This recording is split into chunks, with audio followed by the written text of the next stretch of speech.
Heather from here booktubes, and today is happy couple time. What do I mean by that? Well, obviously a lot of times romance books tend to have a ton of angst in them. Many times you have about 60% through the book and they're still questioning their feelings for each other, or they think that the other one isn't into them because they have some sort of agreement, but they are into them, that type of thing. And then you have a third act breakup at 80%, and then you have the final chapter or the epilogue where the couple is actually together. These ones specifically have the couple being happy together for a large majority of the book. That doesn't mean that they don't have any issues, and it also doesn't necessarily mean that there isn't any angst, although I would say these are lower angst for sure, and some more so than others. But it specifically has the couple being a couple. Maybe they are dealing with problems together, maybe they are just living their day-to-day life together, but there's a large segment of the book where we have a couple who are acting like a couple and not two people who are trying to decide if they want to be a couple or if they want to get to know each other or if the other person actually cares about them or not. These books are some of my favorites. You'll have heard of all of them before probably if you watch my channel regularly, but I am just... this is what I like. This is what I like reading about. I don't like super angsty because I feel that tension within myself, and it's not the relaxing hobby that I want. But when it's two people who are being good to each other, and sure, maybe they make mistakes and maybe they have to improve on things, or maybe there's even a misunderstanding, but there's not going to be a year-long breakup. There's not going to be 80% of the book where they're not actually together. You're not going to get I love you on the very last page of the book. These are ones where the couple acts like a couple, communicates, is like, hey, I have a problem with this, and are not afraid to tell each other their feelings when they feel them. Kind of regardless of what point in the book that happens, they aren't like, oh, I can't tell them. It's, no, I care about you and I want you to know that. And that is what I want. That's all I want. That's all I want out of my reading material.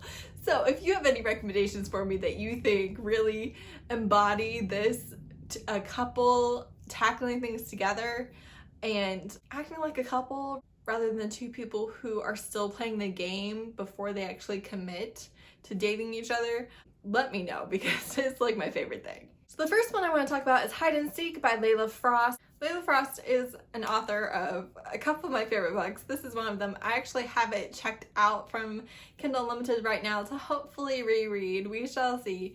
But basically we have a baker. I know, I'm not into bakers. This is my one exception.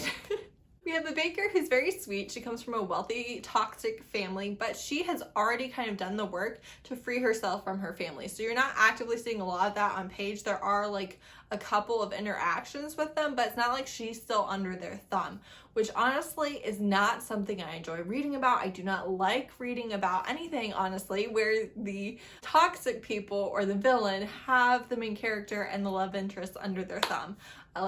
I don't like that. It stresses me out a ridiculous amount. Like, I would rather read about some random person trying to kill the couple than like them have to deal with their toxic parent or their toxic teacher who has like control over their life. Don't ask me why. Maybe because I don't actually feel like my life is threatened, so that doesn't trigger me as much. It's not as stressful for me. But I don't like it. I don't like reading about the main couple having to answer to somebody who does not have their best interests at all in mind and or does not understand what they're doing is causing harm. Doesn't matter, I don't like it. So this one, she has already kind of freed herself from her family. There are certain things that she still kind of has to deal with, but she's not actively having to deal with them on a day-to-day basis, and they don't actually have control over her life. So she's a baker, but she needs a new baking spot. I don't remember why. It's been like a long time since I read it, hence the reread that I went to do. But she somehow ends up getting the baking spot at this custom garage that this guy owns. Now they already meet and they already interact and stuff before he ever offers her the space for the bakery.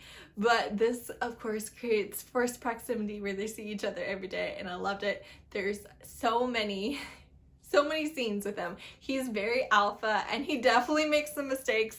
Don't ask me what they are. I can't remember, but he definitely makes some mistakes, but I feel like he probably apologized I don't remember. I feel like he probably apologized and she probably forgave him within a timely manner, because I don't like either just completely the guy brushing it off and being like, I did nothing wrong, get over yourself. And I don't like the girl being like, all right, listen, you're gonna have to grovel for a year, because like I don't stay mad like that at all. I'm over it pretty much as soon as you apologize to me. So I don't like reading where they like make them suffer for like the longest time. I don't like that type of anger, if you will. So this one definitely, I feel like, was a good balance of him messing up and her being like, yeah, no, we're not doing that. You're not telling me what to do with this. And he's like so alpha, and all the guys at the garage are like very dreamy also. Two of the others have books and like I love them. This had a twist that I genuinely did not see coming, and so much happy couple time, and he was so alpha, and she was like sweet and feisty and tattooed and like the poor little rich girl who's not so poor and little and rich anymore. I don't know. It's a whole thing. I loved it. Loved it. And I am very much looking forward to my reread. Next one I have is The Hookup by Kristen Ashley. This is like my favorite book. Go away. If you've already heard about this 90 times, it's not my fault. I love it so much. And I think part of why I really loved it is because at this point when I found this book was I was so burned out on the angst and the third act breakups. And I was just like, why are we doing this? Because I was just like randomly searching along Goodreads. Like I didn't know about BookTube really. I didn't know about Romance BookTube. And the romance booktubers that I could find were into angst. So it was like, they weren't helping me. So I stumbled upon this. I had no idea what Kristen Ashley was like. I had never read any of her books before. I was just looking for something lower angst, and because it's called The Hookup, they literally meet on a one night stand and then it turns into more. I was like, okay, well this shouldn't have a ton of angst. At least we should like see the couple together, even if they like aren't willing to express their feelings at the beginning, because that's how the book starts. So I picked it up having no idea what I was in for, and I fell in love. I fell in love with Kristen Ashley's writing. I loved her characters so much. And because of that, I actually found so many of my favorite books because they were recommended as Kristen Ashley-like books. One of them being the one by Layla Frost. That was how I found that one, was after reading The Hookup. So The Hookup, she is new to town and she has a one-night stand with Johnny Gamble. I am not into the name Johnny. I honestly did not think that anybody could make me into the name Johnny. But let me tell you, he pulls it off. He pulls it off so well. You will get over it. So like he just calls her babe and baby. And so he has stuff going on. So his dad is dead. His mom left when he was a little kid. Her dad abandoned their family when she was a little girl, and her mom is dead. Specifically, her mom is dead of cancer, and so if that's a trigger for you, be aware. But she does not realize that this is like the anniversary of his dad's death, and she's never had a one-night stand before. She wakes up without him. She's getting ready to leave, and he's like, what are you doing? And she's like, I don't know. I thought this is what we're doing. He kind of gets mad, but he also communicates that like, hey, this was a bad day. I wasn't really planning on a one-night stand and stuff. So she's like, oh, okay, like I didn't know. And then he's like, no, we can't be together. My heart is broken. So he was in a long-term relationship with a girl, and she picked her no good brother over him and left. And everybody knew like, oh, his heart's broken forever. He's never gonna be happy. He found his one and then she left him. Like there's this whole thing about it, right? So he's like, no, I can't do this. And then like the next time he sees her, he's like, no, we are doing this. I can't not do this. We are definitely doing this. And then he's all in from that point on, which I really liked. He did have issues there at the beginning. He was like, yeah, I don't know. But after that, he like was committed and he treated her right. And she had some misgivings about different scenarios that came up. But ultimately, like once he was in, he was in. He was not messing around. He was not playing at, oh, you're the best thing that's ever happened to me, but should I hold you at a distance? No, he did not do that, which thank God, praise Jesus, hallelujah. I'm so sick and tired of that trope. Like, why? Why? If they're the best thing that's ever happened to you, if they make you happy in a way that nobody else has, if they have patched all your pieces together and made your life so much better, why are you like, no, I'm not good for you. Let me hurt you to save you. No, you stupid, selfish person. You do not get to decide. You don't get to choose that for both of you. I'm so sick of it. I'll be okay. Don't worry about me. I'll be fine. Anyways, he doesn't do that. He's all in. And she has a sister who is a single mom. She technically is in a relationship, but the guy's a piece of crap. Not abusive, just lazy and selfish. And her sister ends up coming up, and his brother ends up coming up, and their book is the second book in the duet. And I just love them. I just love them all so much. You don't even know. I love every single character in this book. And something you should be aware of. So his ex comes back to town, and it's like this whole thing. Like, people in the town are like choosing, are they on Team Izzy, who's the new girl, or Team X, who I don't remember her name. But so that's like a whole thing, but Johnny never gives her like a reason to be insecure about that other than like chasing after her and her dog. It's fine. So there's like this whole thing, but honestly, it did not bug me. And that other woman, her entire crime was that she slept with the hero. So hey, we hate her. It wasn't like that at all. And also, he didn't play games with it, and he was good with the communication. And the ex was not somebody who was like a terrible person at all. She was just somebody who really loved him and made a choice that kind of ruined their relationship, and would have liked for it not to permanently ruin their relationship, but it did. And that didn't make her a bad person, and that wasn't how she was painted, and that's not how the main characters treated her. I was very happy with that. So yeah, like I fell in love with it so much. Maybe I'll reread this one. Most of the book, they are actively together and escalating their relationship, and I just love them. Then I have Let Me Love You, which is the first in the McClain Brothers series by Alexandria House. I told you, I love all these books. They're like my favorite books. So he makes the worst first impression on her. He's a rapper, a very famous rapper named Big South, and she has a necklace that he ordered, and she goes and she delivers it. When she goes and delivers it and meets him for the first time, he does something that she just does not think is okay. And I was like, wow, okay. Like, I was a fan of yours, but honestly, I'm not impressed with this at all. And just kind of gives him the cold shoulder and walks out. You know, she did her job, but like, he's coming on to her, and she's like, no, like, no, I'm not into this. So then he continues to pursue her, and she doesn't fight too hard, but she does kind of hold out, and he has to apologize for what he did and make it right. And I loved that.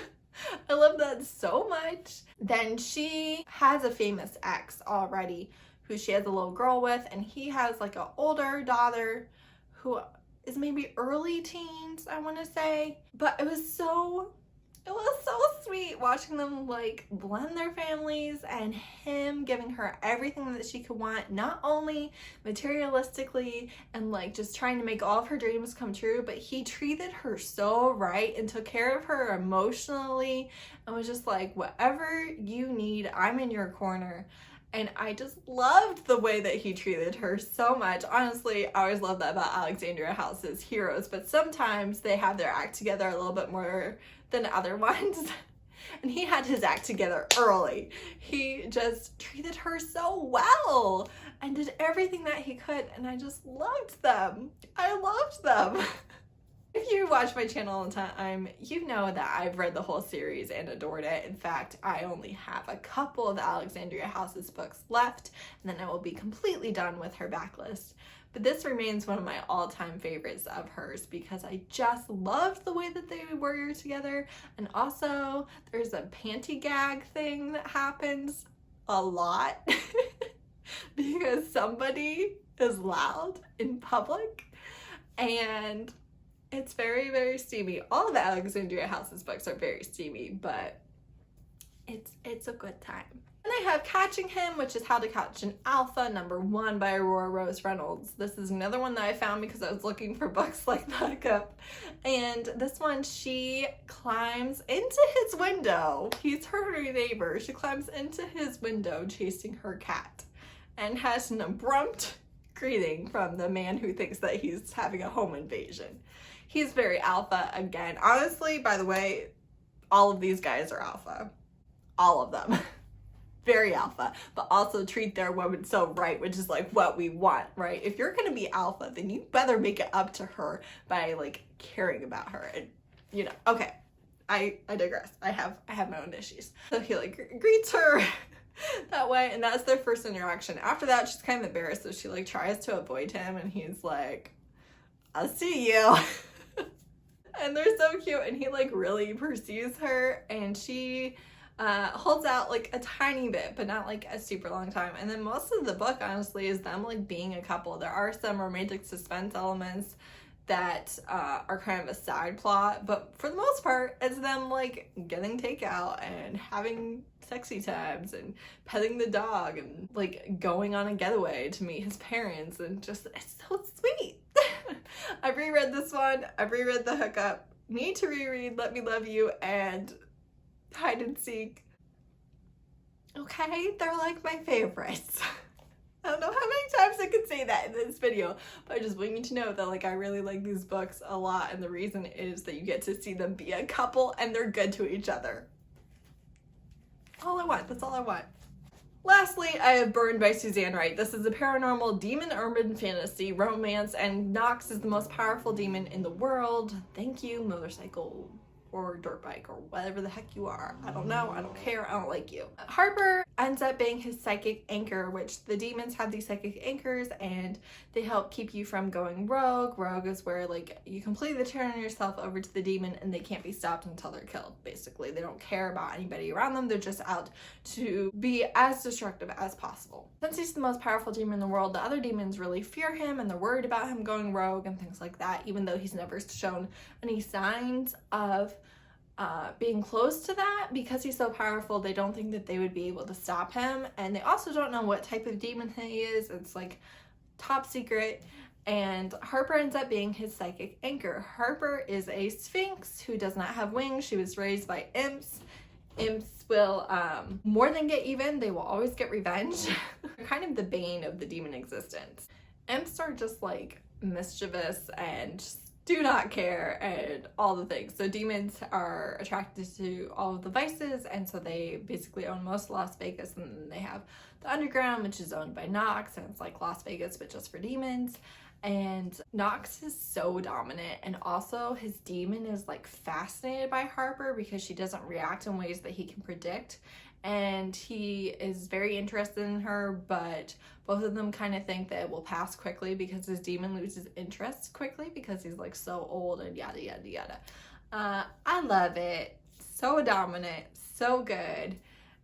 There's a little bit of a mystery with like people trying to take Nox out, and I love their couple dynamics, and I love how they push back against each other. But ultimately, there's like not a lot of angst. There are hang-ups, but it's not angsty, and it's definitely a lot of them being together while surrounded by all of the paranormal and suspense elements that make up the world that they're in. So if you like the most powerful man in the world in the demon form, it's really good. So that's it. Those are my 5 happy couple time books where they are a couple for the majority of the book, and you get to see them tackling things and interacting as a couple who are secure in their relationship with each other. I love it. There you go. Give me your recs. Thank you so much for watching. Bye.